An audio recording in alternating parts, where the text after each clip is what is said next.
Justin Trudeau was talking about what was going on in the world, and in the context of politics, he quoted Albert Einstein.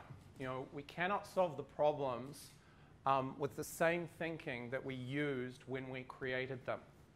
You know, things like global warming, things like pollution, things like changing economic circumstances are problems that we've created. So to take us to the next level and evolve, we have to use different thinking to make that a reality. And that's a lot of what this talk is about. Anyone here not heard of the World Economic Forum? Okay, so the World Economic Forum is something that takes place each year in Davos, and the great and the good get together. This is a short clip from this year's World Economic Forum about what they see going on in the world, and it's a future perspective on what's happening.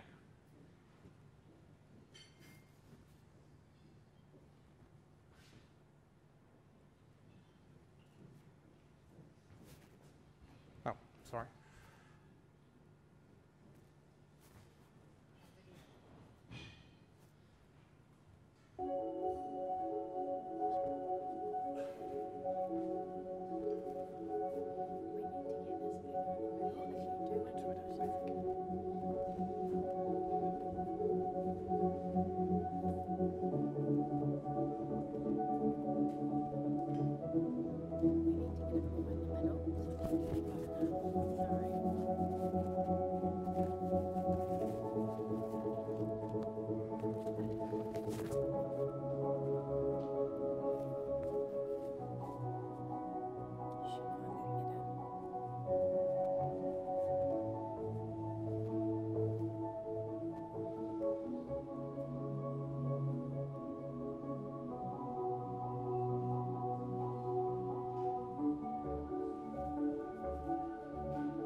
So this thing that is the fourth industrial revolution, how's the sound now? Just everyone good? Is something that's impacting all of our lives. It doesn't matter where we live, what we do, and you probably would think in terms of cooking and food design that that's an unlikely place to actually get ideas around what to cook. You know, it's almost counterintuitive, the idea that a machine that can't taste, can't smell, can't feel full, can actually come up with recipe ideas. So we're living in an age where the lines between what is the physical world and what is the digital world are blurring. And we're all experiencing this change at a speed and a scale and a force that's not been experienced before. We live in accelerated times of change. You know, and it's going to affect the very essence of our human experience. And following on from this morning, you know, what we taste, what we eat, is actually being affected by artificial intelligence already. So, you know, if we think in terms of this fourth industrial revolution, we're starting to experience the taste, or actually this morning we experienced a taste of what is to come, and it's here already. It's amongst us. They're amongst us. You know, radical system-wide innovation can happen in only a few years. So driverless cars, there is a strong probability that by 2030 we won't need to drive anymore. How many of you saw getting your driver's license as a rite of passage when you were 15 or 16 years old? That's changing already. A lot of the millennial generation are not actually getting driver's licenses. They're quite comfortable taking things like Uber, riding the public transport network. But the driverless car is going to significantly shift a whole lot of things in terms of urban design. It's not going to be as important how close to work you live anymore, because you'll be able to get into your driverless car and carry on work.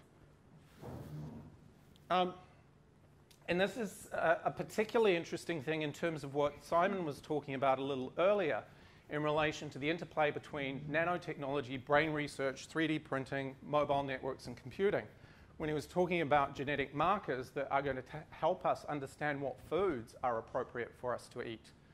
So often when you're in the software business, we don't think about the interplay between the physical world through things like nanotechnology. These are really interesting aspects that are already starting to have an impact. I'm not sure how many of you might have seen a Facebook post recently where it was showing a surgeon using a robot to actually stitch up the skin of a grape. So, we have the technology now to stitch the skin of a grape back together again that's split. So access to technology is going to spread like wildfire. I don't think there'd be anyone here that hasn't had the experience of some sort of viral video, some sort of viral application of some sort. And I just want to put that in the context of business for a moment. So this is back in 2012, September 2012. These are all of the different applications that were available back in 2012 in terms of marketing. So you've got email marketing up here, testing optimization, SEO, mobile, gamification, analytics. If we fast forward 4 years to February 2016, that's how it's changed in 4 years. So that's in the context of business. We're not just talking about consumer experiences of technology. This is how dense this landscape has become in 4 years. And just zooming in a bit further, because it's quite hard to read, you're seeing a lot more players, but you're also seeing a lot of big players that weren't there before. So Salesforce appears here. Interestingly enough, IBM appears in a lot of spots across here. Your competition is going to come from places that you don't realize going forward. And I'll talk a bit more about that later. And actually, to that particular point, almost anyone will be able to invent new products and services cheaply and quickly, because we've got access to the platforms that it was usually only enterprise customers could afford to build applications on. Cloud technology, things like Bluemix. The business models of each and every industry will be transformed. If you think about the music industry, that's a really obvious one. But anyone that's in broadcasting, media, and entertainment would have seen a significant shift in buying behaviors and how they make money over the last 10 years. I would suggest that there's not a single type of industry that isn't going to be affected by this change. And I think this is a really important piece. We might think that the gathering of the great and the good at Davos is not for us because we're in business, we've got to make money. But what we do in business and the choices that we make around the technologies that we deploy, the choices that we make in terms of what we stand for can make a big difference to the world that we are now creating going forward. So, it's your brand, it's what you stand for, it's the promise that you make that can make a very big difference to the outcomes that are delivered to customers. And, if we want to continue as a species, it's a very real problem that we face in terms of things like global warming, plastics in the ocean, and pollution, climate change. So, Geoffrey Moore has talked about everyone is a technology company. So every company is a technology company now. Forbes wrote about this a couple of years ago as well. and Gartner have talked extensively about this. So back in the Industrial Revolution, the blue section here, it was all about mechanization. Then the second Industrial Revolution was about the production line.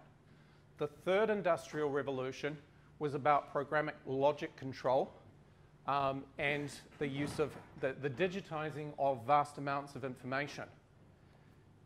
We're now entering the age of cyber-physical systems. So the connection between our human minds and robotics is a significant part of what the future holds. What's also very interesting to track here is that this here is the degree of complexity involved. So when we think about steam power and coal and electricity, the levels of complexity have gone up exponentially as we're moving through this. The types of data that we now have access to in terms of information has changed quite significantly. We now understand more about the world than we ever have. We also understand that the complexity of the systems are much greater than before. So embracing complexity is one of the key things that we have to think about in this mix.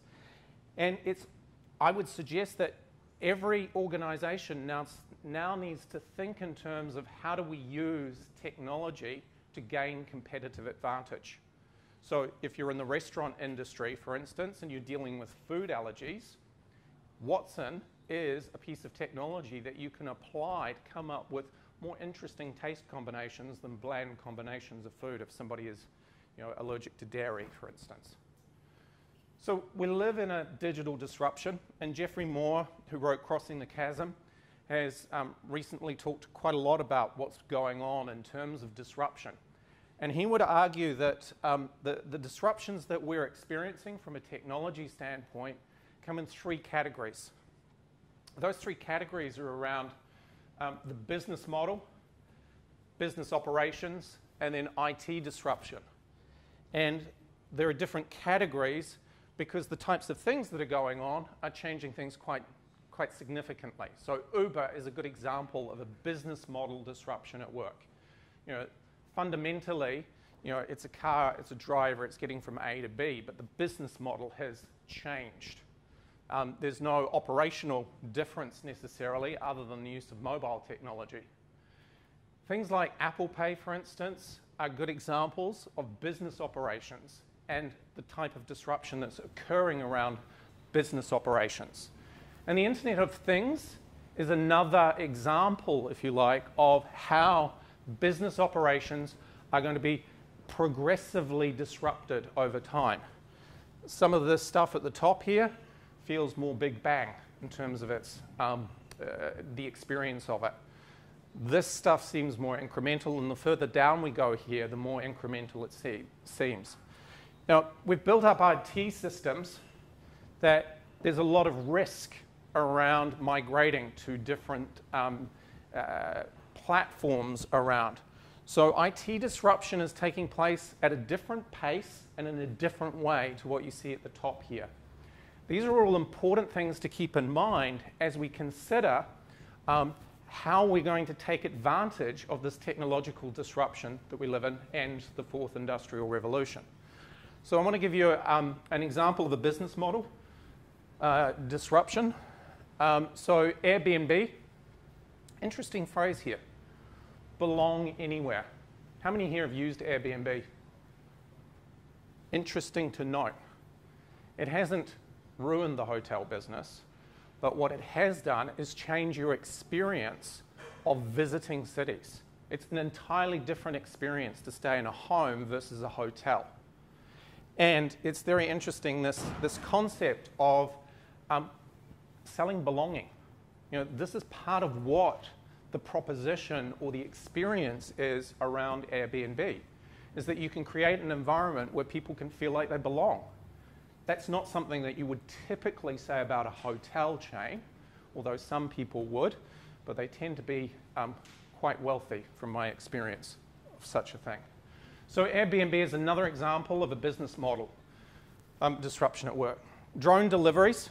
There's a really interesting video of Jeremy Clarkson, for any Jeremy Clarkson fans out there, where he's actually promoting the Amazon drone delivery service in the UK. This might seem fanciful in New Zealand, where the distances aren't great, and it's probably easier to get in your car and go down to the shop. But distribution models and the things like drones are really changing what's possible, because it's a lot more expensive to train pilots to do things, and it's a lot more expensive to actually use helicopters to transport items. So last week, we were talking with Transpower. They're starting to use drones to inspect transmission lines. It's much easier to send a drone up than it is the cost of sending a helicopter up. So this is an example of an operating model disruption at work. And then with the infrastructure model that we're talking about in terms of IT operations, BYOD and the cloud are really having significant impacts in terms of the changing work environment. I mean, is there anyone here that actually hasn't brought their own device to work and doesn't use a personal device for work-related things? Okay. So most of us are now bringing our own devices to work. Most of us, I imagine, are using cloud services in a company, in the corporate environment. So these are all things that they're there. It's happening. This fourth industrial revolution is not something that's on the horizon. We're in the midst of it. And Watson is a good example of it. But also, here is a short piece from Cisco around the Internet of Things. And it's really how the operating model and the IT business model are coming together to really change our quality of life. This is the cat that drank the milk and let in the dog that jumped on the woman who brewed the coffee that woke the man who was late for work. Boy, I gotta go. And drove the car that found the parking spot. Find parking space. Parking space found. That alerted the door that opened the control room. Hey, Bob. That secured the data that directed the turbines that powered the sprinklers that watered the grass, that fed the cow that made the milk, that went to the store that reminded the man to buy the milk. It was poured by the girl who loved the cat that drank the milk. The Internet of Everything is changing everything. So whilst that's a little bit tongue-in-cheek, what it's a good illustration of is two things. One is how technology is really starting to permeate our daily lives in ways that we only dreamed of in years gone by. But the second thing is that what you're seeing here is a day in the life of someone. And this is a very important concept when it comes to applying user experience design to product development. So more on that later. So the other thing that are really significantly changing things for us are apps. So it's also worthwhile keeping in mind that there are different types of apps out there that rely on different data sets. And some of the breakout groups are actually going to talk about how you look at structured and unstructured data and data lakes and data swamps, as I heard about last week. It's Julian's favorite, data swamp. So on the left-hand side here, we have apps that help us transact and record. We also have apps that power things, and you saw examples of that in the video just before. We also have apps that enable us to delight and engage an audience.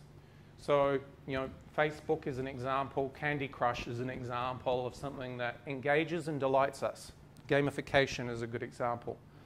And then there are apps that support how we live. And there are going to be some examples through here where you'll start to see how this line between what is an app and what is a physical or cyber system starts to come together. And this is all about the underpinning to getting these apps to work well is understanding your business data, machine data, but most importantly, behavioral data. So understanding behaviors are really critical for us to start building user interfaces that are going to be meaningful and engage and delight.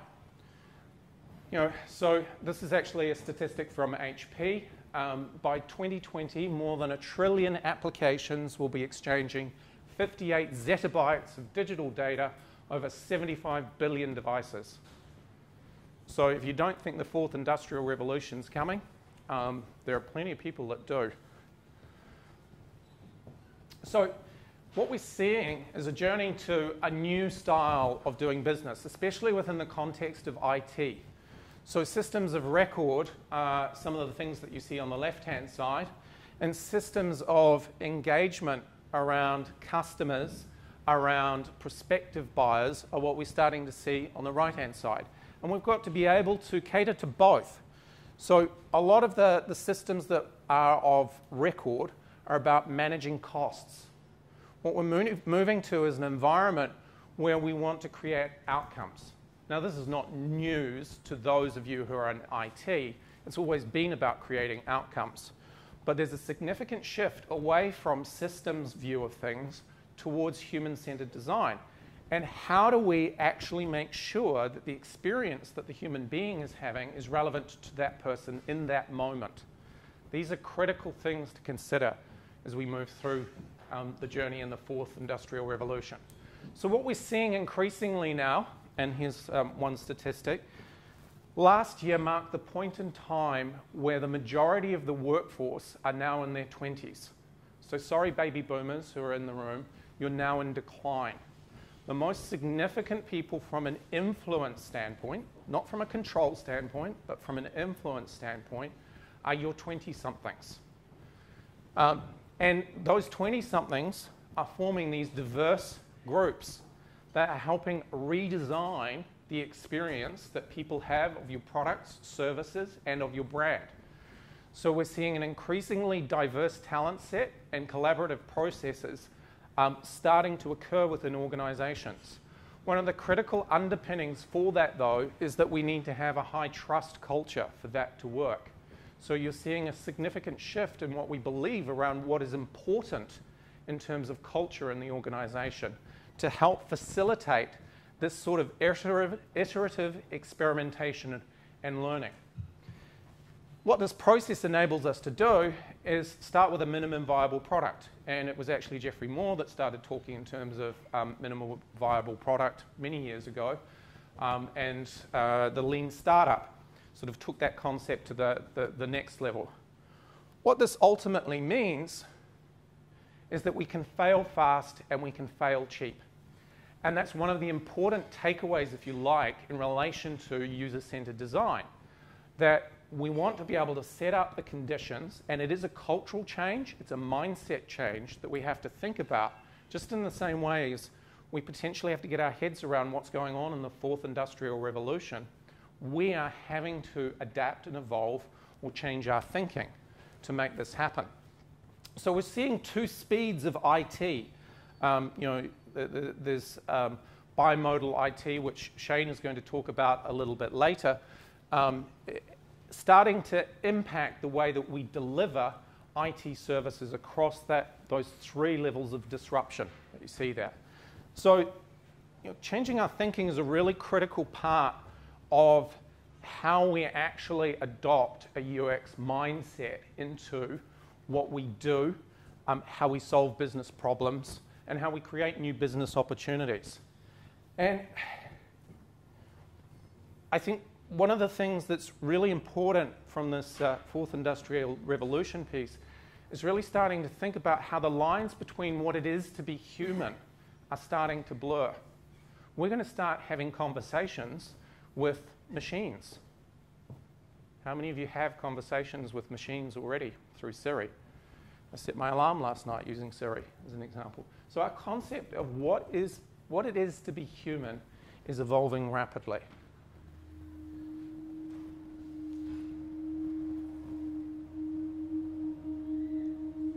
We are wondering what is happening to the world.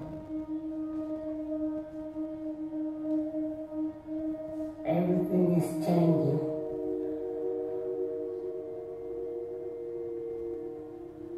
The very idea of human being some sort of natural concept is really going to change. our bodies will be so high-tech, we won't be able to really distinguish between what's natural and what's artificial. Inside our own heads is the most complex arrangement of matter in the known universe. You might ask yourself, can you get to be superhumans?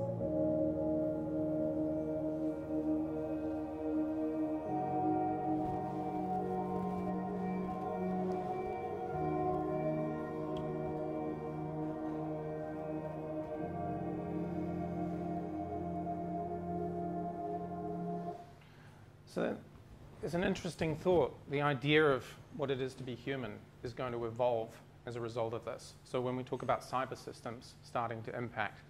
So what's crucial there is understanding what's inside our heads. And that's the whole basis of human-centered design, is that we're trying to get inside what is going to be meaningful to us, both as a species, both as a business, both as a cultural subgroup, both as an individual. So as part of that, understanding functional needs is no longer enough. Understanding some of our symbolic needs, experiential needs, and our metaphysical needs are really starting to impact how we put applications together. So human behavioral data is very important. And if you think about some of the concepts that you actually experienced this morning in terms of Watson and that menu, you know, there are metaphysical needs, experiential needs, and symbolic needs that were all mixed up in that experience. So, you know, we think about it as just being a meal. Well, what we tasted, what we heard, what we smelt. At lunchtime, you get to see a very interesting thing in terms of smell and taste, by the way. So this chap here, Idris Muti, he's written a book called The 60-Minute Brand Strategist, talks in terms of how we need to understand these things from a more symbolic level. For those of you that might be a little bit skeptical about that, here we have Simon Sinek and his Golden Circle. So Simon Sinek is well known within entrepreneurial circles for talking about it's not what we do, but why we do it is what people buy. We want to work with people that believe what we believe. And that is the reason for successful companies like Apple, for instance, like the Wright brothers actually making some of the great leaps forward that they did, is because they really understood why, not the what. And this is kind of the underpinning to a lot of user-centered design, is understanding why somebody is doing something is crucial when you're building an application that is going to be meaningful. So I'm going to jump into what is user experience design now. It's a philosophy and a method where the system adapts to the user versus the user having to adapt to the system. So it's very simple at one level, but you think of all of those applications that you probably continue to use today where you have to adapt to the system rather than it adapting to you.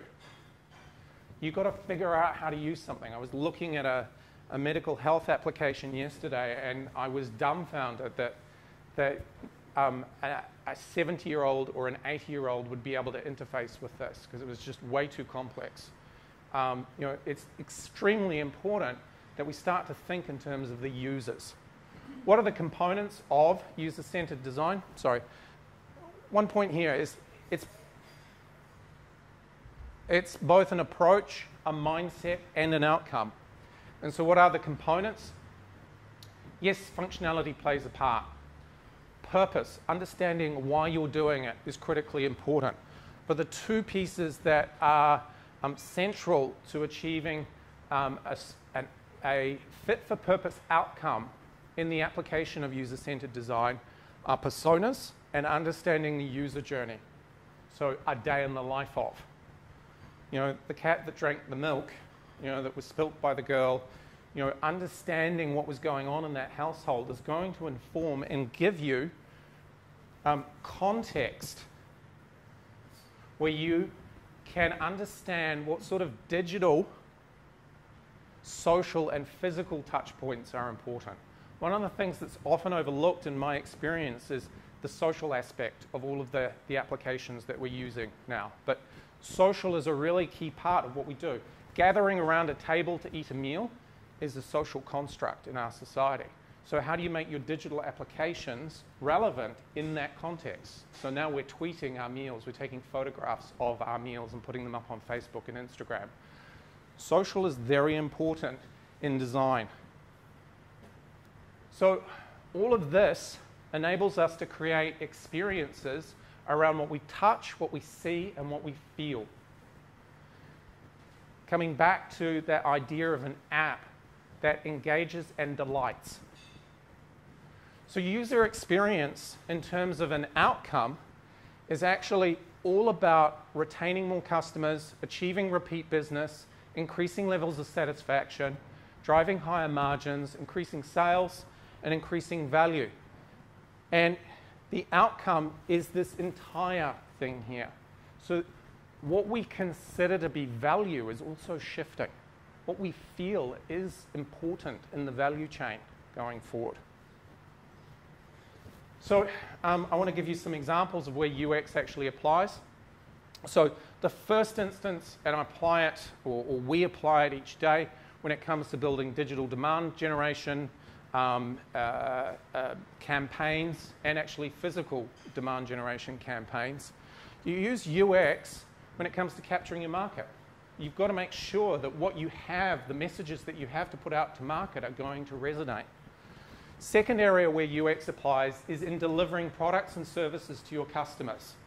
So, if you think about Air New Zealand and the safety demonstration videos, there's an example of something that has really totally changed your experience of safety demonstrations. And it's part of the service that you get. No particular material impact in terms of what you get to eat and what the seat on the plane, but it really does change your sense of what it's like to fly on that airline. You feel something, whether it's disgust or contempt or you just ignore it, those are other things. The third place that UX applies is in empowering your people, so business to enterprise applications. So you might not think that user experience design has a place in what you're delivering from your IT department into your user base internally. But how people feel about their jobs, the culture that you're creating is reflected in the applications that you're building to help them do their jobs well. So it plays a critical part also in empowering your people. And I want to give you a short example here. Here is Burberry. They have a flagship store in Regent Street. They wanted to design the store so it felt like walking into their website.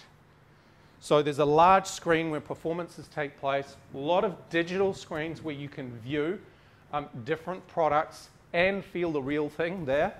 You also have sales assistants that can actually pick up things out of your shopping cart and have conversations with you once you have identified yourself there. And they have these digital catalogs, these magical trays here where you can actually see that product, where it was made, and the craftsmanship that went into the building of that product.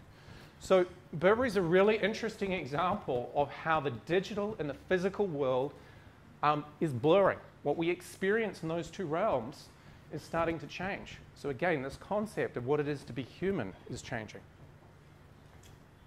So in the business-to-business context, in relation to selling your services, why is UX important? Well, guess what we do when we explore, evaluate, and engage around products? We're driving our own searches. We need to understand what's relevant to our audiences so that we can actually capture market opportunity as they're exploring options, evaluating options, and ultimately engaging. To that particular point, Harvard Business Review did a study where they show that 57% of B2B buyers are that far through the journey when they engage with you. They're almost 2/3 of the way through making a purchase decision before they actually engage with you. Very important if you're in B2B sales. If you're in the business of Consumer, business to consumer. The journey that we go on now, from when we're stimulated to take action around something through to a good moving off a shelf or moving into an online basket, has changed in terms of what we do around search and reading reviews, watching video content, and here's your social component again. You know, in New Zealand, we are more likely to ask people than we are to necessarily get references directly off social media. But we are still performing the same action. We go out to our social networks to understand, to help us make a buying decision. There's a great resource if you have any interest around this called Google Think, where it looks at all of the different tactics that are relevant on a purchase journey, and this is for the US, as we move from awareness to consideration to intent to decision. So in the States, for instance, display click advertising has relevance here, social here, email here, paid search here. There are a lot of pieces of data that can help us understand what's going on in the marketplace like never before. And so what this is driving is, and again, if you think about it from a human-centered design standpoint, what we feel is really important. Do I feel expected when I walk into a store? And I want to show you an example of that.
So it's no longer enough to know demographics, because you can have a 50-something man with a 2.5-year-old daughter, as Simon was talking about, and you can have a 20-something with a 2.5-year-old daughter.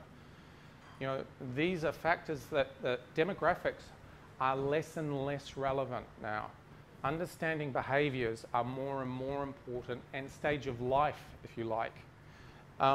And there's a lot more on this and how you actually start to put some of that into practice in James's session, who will be talking shortly. So, you know, how we deliver to customers, actually developing member experience maps or customer experience maps are a big part of what user-centered design is about. So understanding that journey, and this is an example. By the way, these slides will be available afterwards as well. You know, it's very important when it comes to empowering your people that you take into consideration the physical environment that there might be. So, you know, here is an iris recognition piece of software. Not much use to someone like myself if that iris recognition camera is down here and doesn't have the ability to move up and down. I'm sure those of you who are short and those of you of us who are tall all encounter these issues every day, but these are important considerations in terms of the physical environment in which we inhabit. So I just want to summarize this particular piece here. This is straight out of the video there, that inside our heads is the most complex arrangement of matter in the known universe. What we're trying to do with user experience design is start to understand what's going on inside people's heads.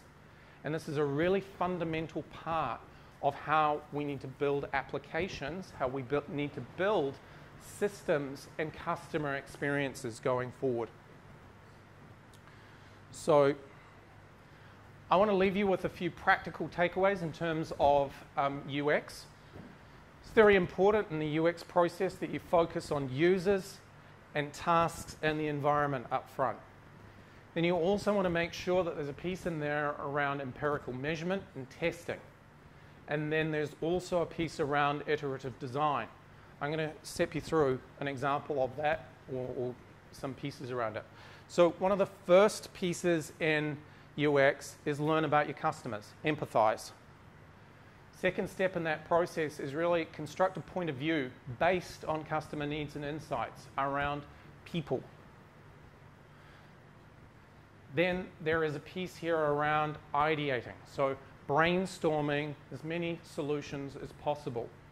This is an important part of the process. You also want to build a representation of your solution in terms of a prototype. And one of the things that Shane is going to talk about a little bit later is rapid prototyping and the bimodal IT model. So it's then also very important that you put these prototypes in front of people to test and get feedback. And it's an iterative process. It's just a key part here. And you need to allow enough time. So personas form a very critical part here. So understanding who someone is, what motivates them. So we have Emily here, who's an ocean advocate. The person that she is going to inform the type of applications that are going to be relevant to her. We have here Patrick, who doesn't have a left arm. That's an important part of understanding how you build a cyber system to help him. The user journey that they go on, the types of things that they encounter. So in the case of Emily, you know, she's an ocean explorer. What are the applications that are relevant to her as she's out in the ocean? And in this particular case, there are tasks that this chap has to perform each day, like just getting a glass of water. You want to understand what are some of the challenges that he faces. So use cases are very important. So in the case of Emily, what we're seeing is that she also needs to navigate using this app. And it's also going to be wet and wild out there, so it needs to be waterproof. You know, and one of the things that's important in terms of using an artificial limb at this point in time is training it to do different things. And you can see here is an app from that was developed with Apple around getting this hand to behave a certain way. So that gives you a sense of what's relevant in terms of UX. Who's who in UX? So those of you that have anything to do with IT and IT development, it's really important as we move from this user, human-focused view of the world away from the view of technology and systems. In other words, how we bring those two things together, that there are teams of people that play a certain set of roles in here. So around information design and visual design, there are different components in here. A user experience designer, or somebody that plays the role of user experience designer, is usually concerned with these things. A business analyst is usually concerned with information design and interaction design. Your graphic designer is concerned with interaction design and visual design. And your user interface developer is concerned with the front end, the interaction design, and the visual design. And then you have your back end developer. Now, these might be rolled up in a single person, but generally speaking, they're quite different people that drive this part of the process, this part of the process, and these pieces of the process. I'm running out of time, so I'm just going to share an example with you of how this new style and culture has come together with an artificial intelligence app. And it's a segue into David's presentation. So this is something I came across on Kickstarter. So it's got 24 days to go. They were looking for $100,000. They've got $750,000 raised around it. It is an artificial intelligence app that you'll start to see all of these components that I've talked about today come together. Cyber-physical systems, user-centered design, iterative testing. It's a real, and also an example of how you're seeing startups actually take advantage of these cloud-based technologies, all of the things that are possible through something that David's going to talk about, which is Bluemix. So I'll just introduce you to V. There is a little bit of a creepiness about the video, by the way, just to warn you. Hey guys, I'm Aamplify, CEO of Life. We're proud to introduce V. It will transform the way you run, work out, and live healthy. V is the first true AI personal trainer, ready to help you lose weight, maintain your fitness, run your first miles, or push you to new limits. She lives and dies on some earphones. Put them on, and she comes to life. V, 130 beats per minute, a little below your zone. Want to pick your pace? Yeah. Okay, speed up to give it to yourself. Burn that fat.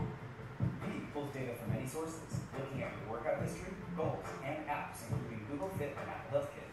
Her biosensors detect real-time physiology, such as heart rate and exertion. She also knows your environment, like elevation, location, and weather. With this info, V can deliver tailored, real-time insight as natural speech.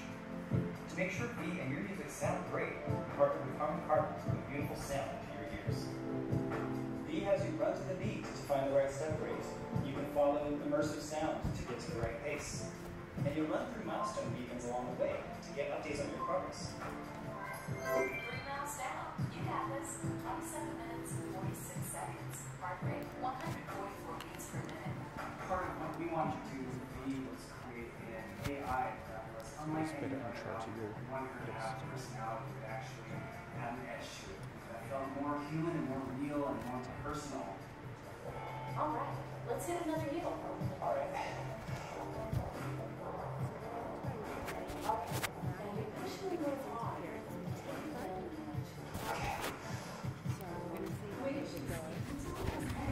Very friendly, very human. 1, 2, 1, 2, 1, 2, 1, 2. First one is everything. So we need to this one and do this one. So, that's like, we have something right there. This is coaching. Your endless amount of work is to do. Most of them provide lots of numbers, but no one is really telling you what's good for you. Just like an expert coach, he wants to know what time you wake up. How's the rest of your day? Are you sitting? Are you standing? Are you recovering well between your runs? You want all this information to compile what is your lifestyle and how can we make not just you a better runner, but a more active person who can achieve better results. Our company has a proven record in delivering reliable and advanced weather products to the most demanding times. We got an amazing booking with one simple mission: bring V to life. Hey, focus! You're almost there. And you're close to setting a personal best. Now, hit the gas! Give me everything you've got! Go, go, go, go! Yeah! Now that's what I'm talking about. Your personal best. How's it feel, Chip? I'm not just any AI. I'm V. And I look forward to training with you. So that's where I'd like to stop and hand over to David. But the example here is a really good one in terms of how all of the components come together. You've got collaboration in there. You've got big brands in terms of Harman and Carmen. You've got artificial intelligence, Apple Health Kit, Google Networks. It's a startup raising money on Kickstarter. So this is the possibility of the fourth industrial revolution, that we can do truly interesting and amazing things in a collaborative way. And user-centered design forms the center of all of that. So thank you very much.